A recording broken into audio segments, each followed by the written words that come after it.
zo thlang va sui lung mol te ma ni la mi zo ini chuan o ga thang ber che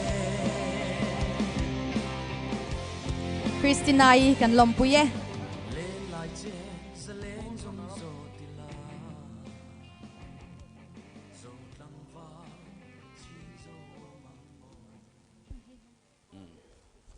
Fourth runner-up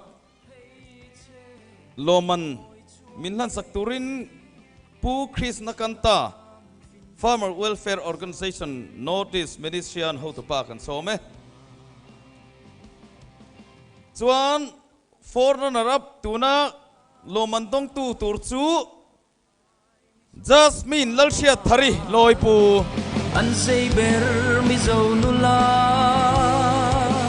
An pa ber mi zo thlang va sui lung mol te ma ni la mi zo ini chuan o ga thang ber che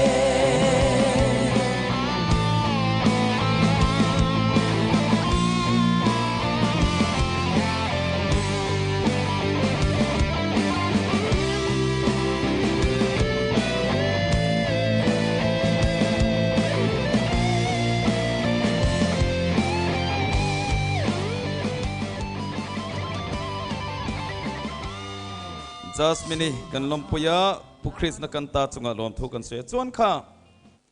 an lom man second runner up lo ni to te ania ani hian voin thlangin min lo la troyo ma kan lom em a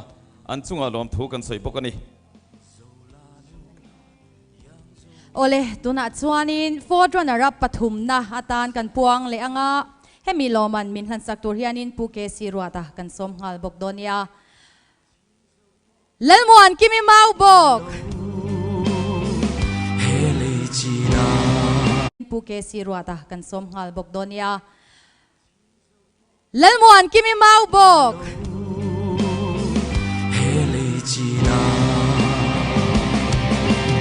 an rin mi zo nula an tlom ngai mi zo thlang va an sei ber mi zo nula an pa ber mi zo thlang va sui lung mol te ma ni la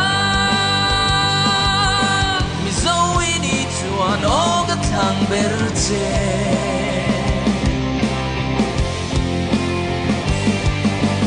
lên lại trên sa leng rung rô tila muan kimi kan lompuya pu ke sirwata chunga lom thu kan soi boke fourth runner up dang Loman min sem sakturin Professor Dr. Ma Thana Chakchuak mi chapcharkut organizing committee member le judge ni bok kan so manga fourth runner up dang kan nei le chu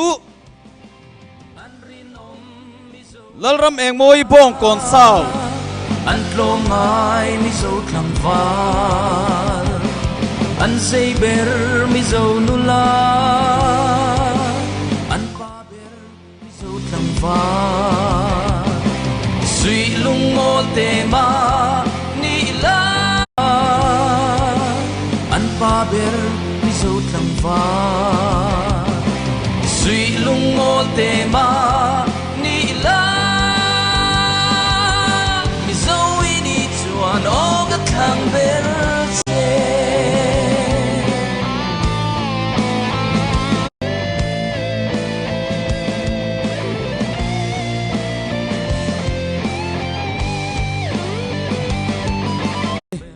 chuan Loman min han saktu Puma Thana chunga lom thu kan soye ole tuna chong kan puan chun zom le nga langa fourth runner up pangana atana loman min hlan sakturin pute abo itlung kan som ngal bok donia tuna chuan kan fourth runner up dang le chu Rodi Valal Ruat Feli West Pailing dur tlang le tan ram thar mi zo nula an tlom ngai mi zo thlang va an sei ber mi zo nula an pa ber mi zo thlang va sui lung mol te lên lại trên sẽ lên rung rung fourth runner up dang loman min hlan sakturin tlangwal h suana mama kan some ani hi mama hi dikton office magazine an kut ke tangkai bernia ha mem zel maya chuwang chuanin an pa ber mi zo tlang voina hianin ani hi alan ve atul kan tini le root lal ngai saki sau van lai phai tang nuam an pa ber mi zo tlang va suy lung mol te ma ni la mi zo ini chuan o ga thang ber che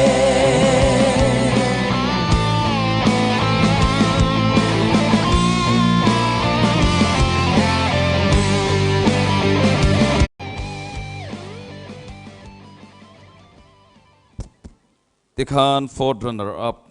loman kan hlan kim ta a khongai takin tuna fourth runner up lan ni lo tekha rontol ma hret teule hela ya hian tikhan tlemin handing khom deu ula atu ma ber hi chumi sapchar ku tani don ni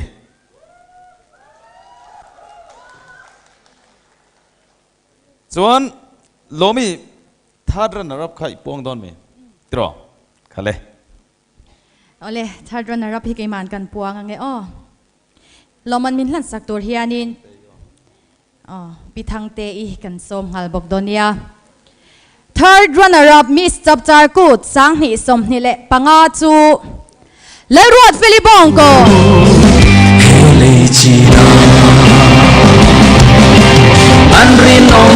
mi zo nula an tlom mai mi zo tlang va an sei ber mi zo nula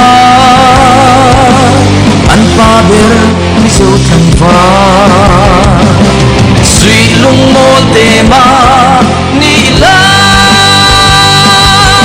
mi zo ini chuan o ga thang ber che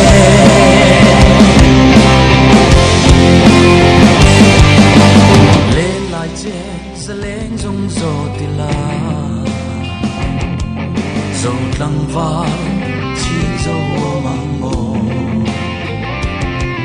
chôn bàn hay chê môi chua nghe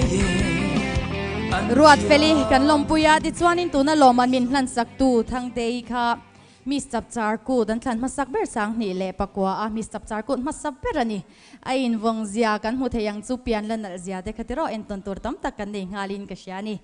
ti chuan tuna second runner up kan puang le don ani second runner up min loman min hlan sak tur hianin kan khwal za om kan som hal bok donia second ti swala oma ka min lo ngai dam lok ula pizau te I khanin loman min hlan sak jok don ani tuna chuan kan second runner up chu reng pui sai lo ram hun nor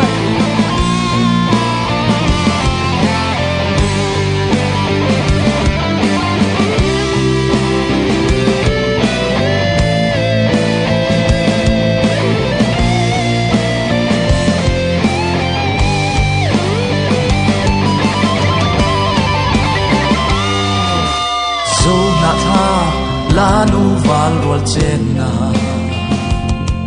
kat hang ber lung rual na tlam hi o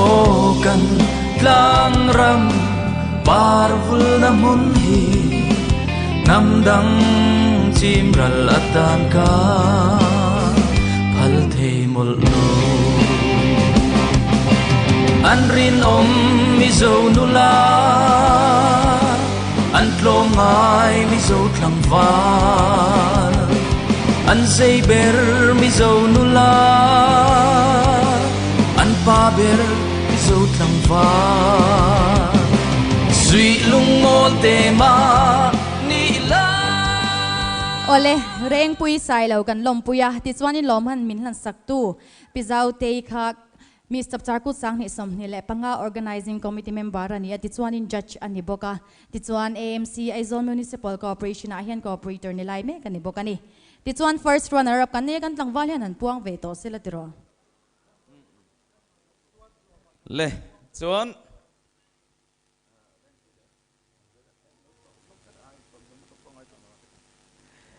tikhan pani loman lan lo kan la nei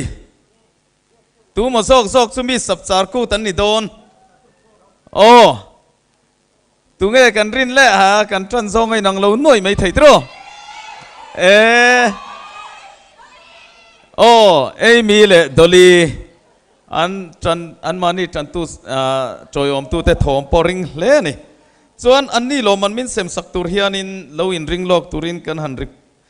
nge nanga first runner up lo man min han sak turin kan khwal zom Pimaria City zuali IAS kan be senga chuan mi sapchar kut lo man min han sak turin kan khwal lian pusi lal soivunga minister kan be sei bokdonia chuan in first runner up kan puan khan mi sapchar kut kha chiang ran to don se mi sapchar kut kan puang pasang oh chuan chumi ma kan soidu chu chumi ma kan soidu chu mi sapchar kut hian cheng singa loman paisa fai en dong dona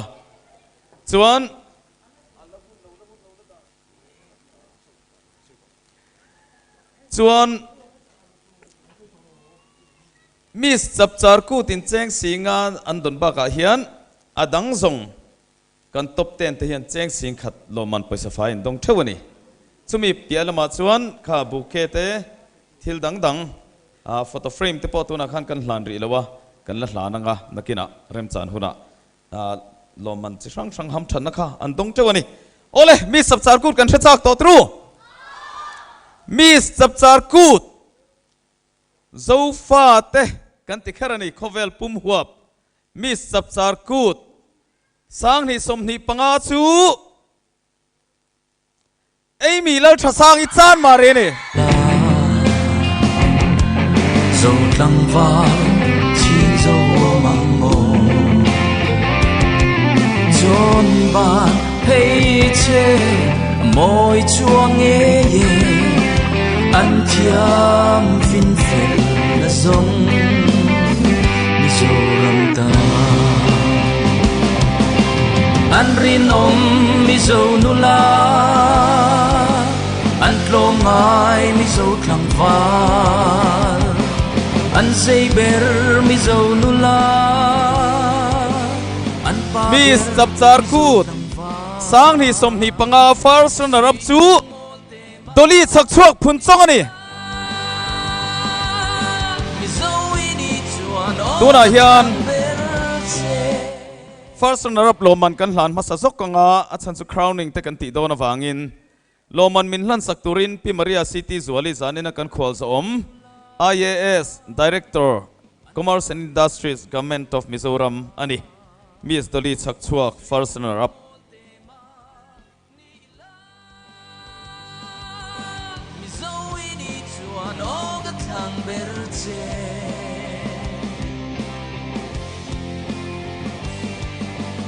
lên lại trên sẽ lên rung rô tì la rô lăng vang chín rô mang mồ chôn bàn hay chê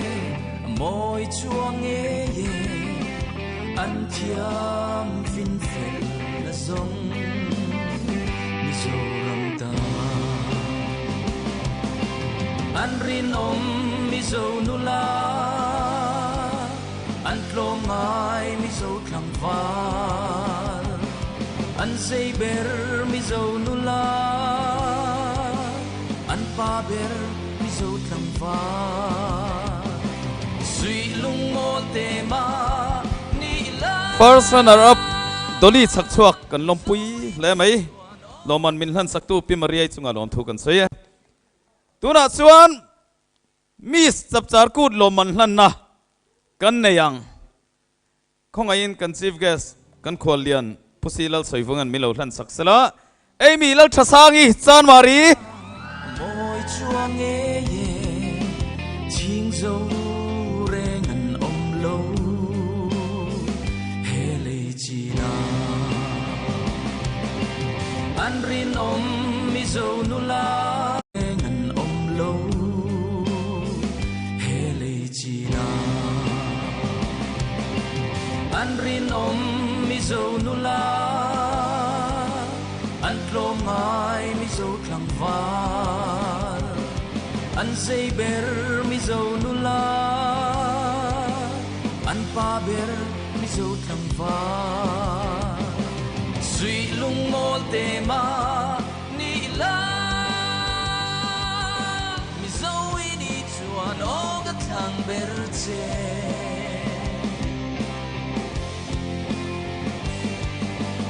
lên lại che sẽ lên trong gió tì la dầu lăng vàng chỉ dầu mang mồ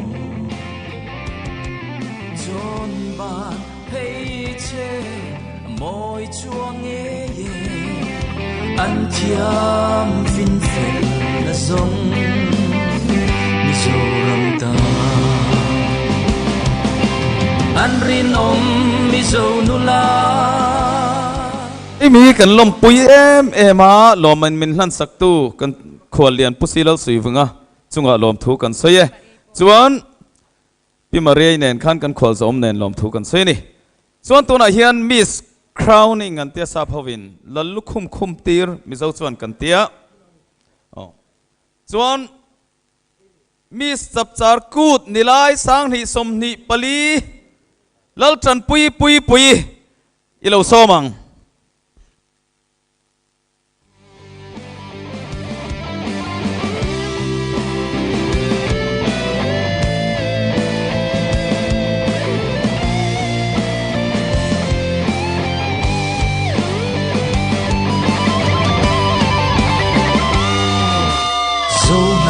an pa bil